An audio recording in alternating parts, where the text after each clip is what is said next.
And away we go.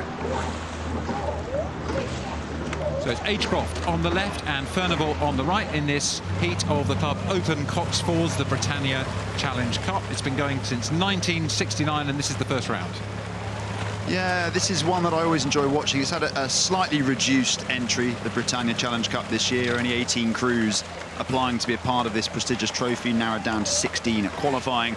But Agecroft, a club that I always enjoy watching race, they come in with that fearsome racing mentality. They know what it takes to win heats and rounds on the Henley stretch up against Furnivall Sculling Club, who, of course, contrary to the name, with one oar in each hand today, and will also be keen to put in a good display on this world-famous stretch of water. Well, just what's happened here already. Look at the gap that's opened up there, and so there's been a real leap out of those blocks. What a rocket they went off by the men of Agecroft Rowing Club, and that's leaving Furnivall with a huge amount to do at this very early stage. Yeah, we know that Agecroft have been prioritising this boat category all season, and this has been one that they've been focused on for quite a while now. They're in the Cox 4 at the Met Regatta and had a really good row out there, winning the C final. So it's pretty obvious that there is a bit of a chasm in quality here happening between Agecroft and Furnivall. But look, Agecroft, as I said to you, they know how to do it on the Henley stretch and showing that in every inch here. Yeah, it's their top men's boat, the seeded boat, so you expect them to be strong, but really they would be very happy to get that kind of jump on the start there. And look at that, already able to relax quite early in the race into the mid-race pace. And we've talked about this through the first couple of rounds. If you can get into this position, it's a chance to get comfortable with the course, think about your calls and work through the race plan. Yeah, that's spot on, Matt. I think that is an invaluable opportunity for anybody who gets to row down the Henley Royal Regatta course. It's not often that you get the chance to enjoy yourself a little bit on the course. There's so much to be distracted by and so much to sort of focus on, but getting the crew cohesion right, that technical output is so important, and Agecroft just getting that chance here as they make their way down past the barrier marker. Yeah, I think technical's right. Just looking at this, the Cox 4 can be a tricky boat for people to row, I think, because, you know, think about the weight of the Cox just divided by 4 rowers rather than divided by 8 in an 8, and we've seen in the Y-folds today the Coxless 4s, which is just a bit lighter. Think about it, if you're not a rower, thinking about, you know, getting a bicycle wheel moving and tapping it along, the Cox 4's just got a bit more resistance to fight against. So there's always a challenge between the kind of power and the rate, how kind of dynamic you can make it. But no problem here for the Agecroft crew. But of course, the beauty of the Cox 4 is that you don't have to worry too much about steering.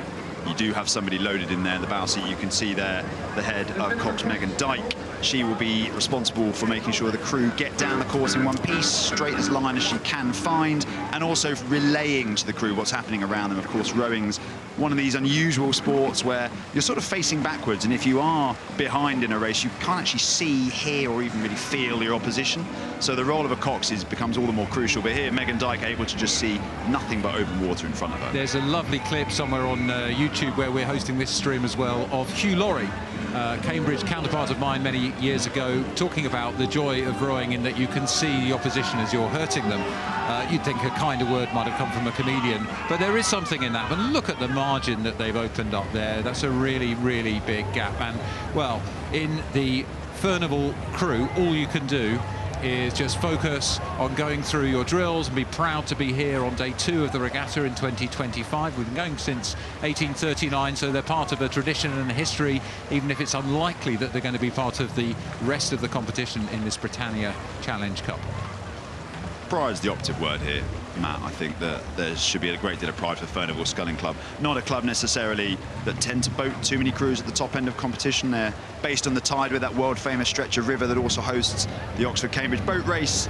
They're based in Hammersmith, and they were called Hammersmith Sculling Club actually until 1946. So they do a lot of their work with 2 blades, but you know, you've got to give it to these 5 men for getting here to Henley Royal Regatta, qualifying for the competition, and now getting their run out on what is a beautiful summer's evening.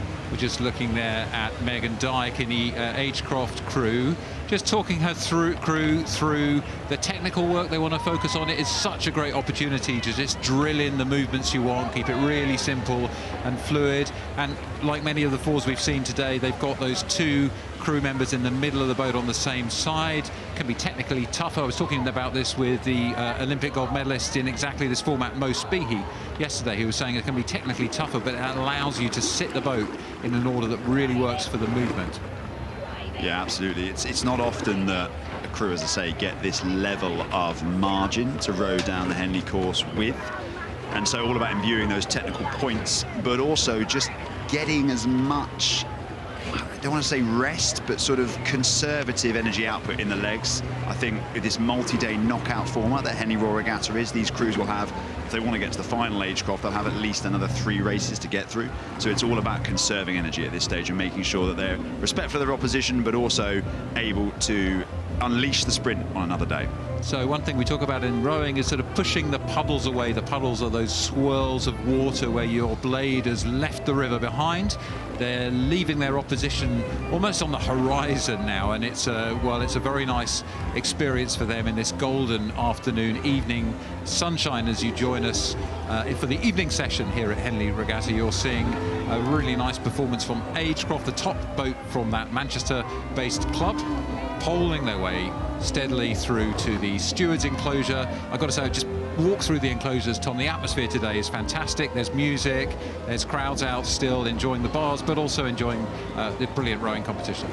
Well, if anyone had the distinct displeasure of encountering me yesterday, they'll know that I wasn't a fan of the heat, but today is glorious. And Furnivall cracking on here, not giving up at all, and I'm sure they'll have fervent support on the bank, as you say, in what is a beautiful evening at Henley Royal Regatta.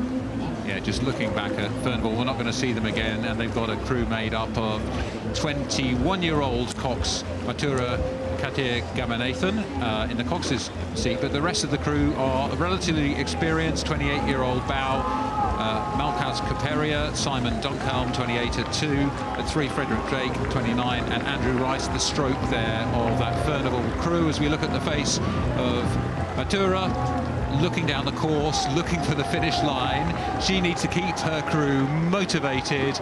Maybe they won't be quite aware of the extent of the margin that Agecroft have.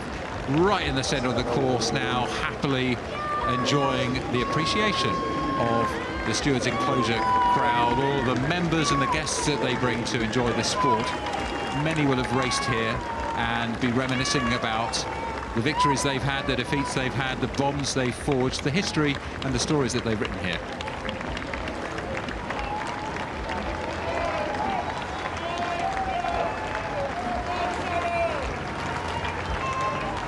Agecroft, coached by Harrison White, only 23 years old himself, and a sports scientist, sports coaching degree from Oxford Brook. So great to see a young talent in the coach's position as well from Agecroft. And I look out of the window of the commentary box here, and I can see now the Furnivall crew. They have just kept their heads and they've done what they needed to do, and they'll be happy to see the finish line, which is coming up in about 4 or 5 strokes for them now. Really tired. Credit to them, they've left everything in the track, all those puddles down the 2112-metre course. Well done to Furnivall, but it's Agecroft with that great performance who go through to the next round of the Club Open for the Britannia Cup.